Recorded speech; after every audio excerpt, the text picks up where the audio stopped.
Bonjour à tous et bonjour à tous les parents soucieux de l'avenir de leurs enfants. Je vous fais cette courte vidéo pour vous adresser un message très important. Et cette vidéo s'adresse particulièrement à ma communauté et plus précisément aux hommes musulmans. Je n'ai pas l'habitude de faire des vidéos, celle-ci j'ai voulu la faire spontanément et vous dire ce que j'ai réellement dans mon cœur. Je pense que bon nombre de femmes musulmanes pensent comme moi, mais qu'elles n'osent pas l'avouer ou le dire à leur mari. Je vous demande juste d'écouter, messieurs, la vidéo jusqu'au bout. Elle ne durera pas plus de 10 minutes. Je vous dis cela car malheureusement c'est la triste réalité des choses. En général, vous décrochez au bout de 2 minutes et demie. Alors, je voudrais d'abord m'adresser aux papas musulmans. J'ai constaté que depuis quelques années, vous avez délaissé vos femmes et vos gosses au détriment du système social. Alors, je m'explique. Vous avez carrément vendu vos femmes et vos gosses pour de la CMU, de la cantine, du périscolaire, des colis alimentaires, des centres aérés, etc., etc., et j'en passe. Vous ne vous êtes même pas rendu compte qu'on vous a ôté votre honneur et votre dignité au fil des années. On vous a tellement fait subir d'humiliation que vous en rajoutez une autre ne vous fait plus rien du tout. Alors, vous allez me dire, mais qu'est-ce qu'elle a? Pourquoi elle dit ça? Alors, à la base, je voulais vous faire une vidéo sur un projet diabolique que Macron a décidé de rendre obligatoire. Je voulais vous parler du SNU, du Service National Universel, mais je préfère laisser une personne parler de ce sujet-là. Elle vous apportera mieux que moi les informations nécessaires. Aujourd'hui, cette vidéo a pour but de vous alarmer sur des lois qu'on vous fait passer en mode sous-marin pendant qu'on vous met la série des Gilets jaunes. Parce qu'on vous a fait une saison 2018 et maintenant on vous fait la saison 2019. Et sachez que cela durera jusqu'aux élections européennes. Que vous dire d'autre Franchement, je ne peux plus garder ça en moi. J'ai trop encaissé de la part de l'État depuis 2014 et je ne peux plus supporter leurs oppressions et leurs injustices. Et je sais que beaucoup d'hommes musulmans pensent que nos imams de France vont nous aider. Mais alors, j'ai envie de vous dire, détrompez-vous. Ce sont uniquement des personnes qui pensent à leur fauteuil et qui, comment dire, qui n'ont pas du tout le souci de se préoccuper de vos enfants ou de vous. Vous espérez en des hypocrites et d'ailleurs c'est comme ça que Allah les nomme. Je pense qu'il y a une sourate qui justement traite et parle et nous décrit les hypocrites. Et je pense que ces imams-là représentent justement ces hypocrites. Euh, euh, ils se prétendent musulmans alors qu'en réalité, ils dissimulent une double personnalité. Leur véritable personnalité, quoi. Euh, que vous dire d'autre Je ne pense pas que vous, hommes musulmans, papa musulmans, que vous soyez intimement hypocrite. Mais vous commencez ou vous en avez le comportement. Vous obligez vos femmes à croire vos gourous menteurs qui promettent monts et merveilles et ne tiennent pas leurs promesses. Euh, je vais être dure là. Hein. Vous nous prostituez. Voilà. Vous nous prostituez, nous et nos enfants. Nous, femmes musulmanes, nous sommes obligés de vivre les trahisons de ces imams à cause de vous.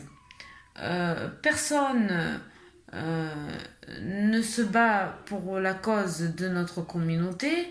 Vous voyez qu'on viole la pudeur de vos enfants chaque jour dans les écoles et il n'y a personne pour réagir. Mais bon sang, il y a des lois qui sont passées. Vous êtes au courant ou pas? Je ne sais pas.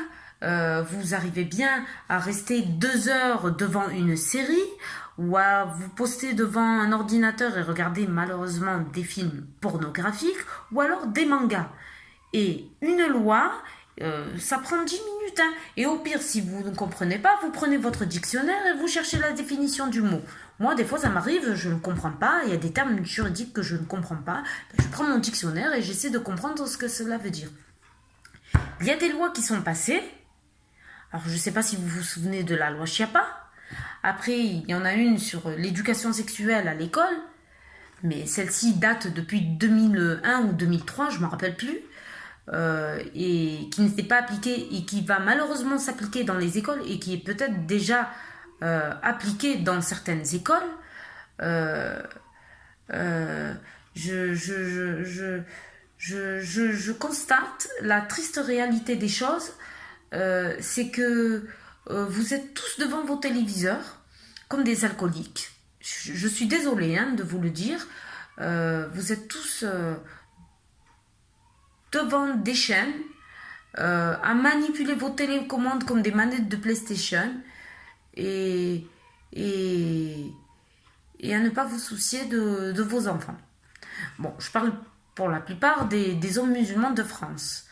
Quant aux femmes musulmanes de France, malheureusement, je les plains, car aujourd'hui, elles sont devenues des poules qui pondent des œufs. C'est-à-dire qu'elles ne font plus d'enfants. Elles pondent des œufs comme des poules. Franchement, je n'ai rien d'autre à rajouter. Vous n'avez qu'à faire une introspection sur vous-même. La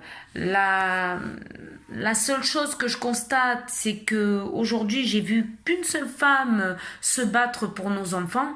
Et je la suis depuis 2014.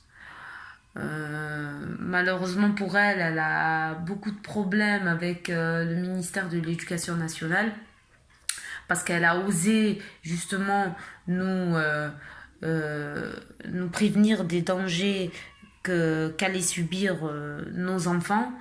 Et aujourd'hui, je voudrais d'ailleurs lui adresser un message et lui dire que je suis vraiment désolée pour tout ce qui lui arrive. Que j'ai vraiment honte que nos hommes musulmans ne vous aient pas assez soutenus, et pas du tout même, je ne dis même pas assez, je dis ne vous aient pas du tout soutenus.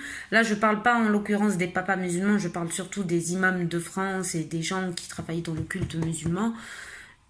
J'ai honte, je sais vraiment pas quoi vous dire, Madame Farida Belkoum. Voilà. J'ai voulu faire cette vidéo pour vous, pour que vous la voyiez et pour que vous voyiez vraiment ce que je pense de la situation d'aujourd'hui. Je sais pas quoi vous dire. Je sais pas quoi vous dire. Moi, ma communauté, j'ai l'impression que c'est une communauté hypocrite et qui, pour de l'argent, va vendre sa famille, ses enfants, et nos enfants vont en payer le prix fort. Et d'ailleurs, on le voit, si vous voyez, avec le SNU, maintenant le code va être gratuit, et c'est la meilleure façon pour le gouvernement d'attirer ces gens-là. Parce qu'ils ne pensent, ils savent maintenant, ils savent comment les tenir. Voilà. Bon, je voudrais mettre fin à cette vidéo. J'espère que ça aura réveillé certaines consciences. Bon, quant à moi, je sais pas si mon mari la verra ou pas. Soit il me divorcera. Non, je plaisante. Ou alors, ça finira par une engueulade. C'est tout. C'est tout ce que j'avais envie de vous dire. Et malheureusement, ce que je constate, c'est que c'est ça le destin d'une femme musulmane. Et c'est ça le destin des enfants musulmans.